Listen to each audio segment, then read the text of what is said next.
بهدفين مقابل هدف واحد. في يومها علي عبد الله لاعب الممتاز مع فريق ديالا سجل هدف من خلال تلك المباراة، وسجل معاه كذلك، بينما كرة خطيرة.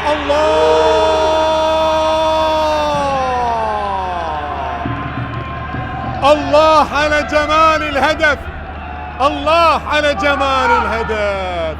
جول ثالث جميل وممتاز، هدف ثالث جميل يسجل للكناري، يسجل عن طريق بنيامين أكور النيجيري، يظهر للمرة الثانية من خلال هذه المباراة ويسجل هدف جميل ويسجل هدف رائع. وبالتالي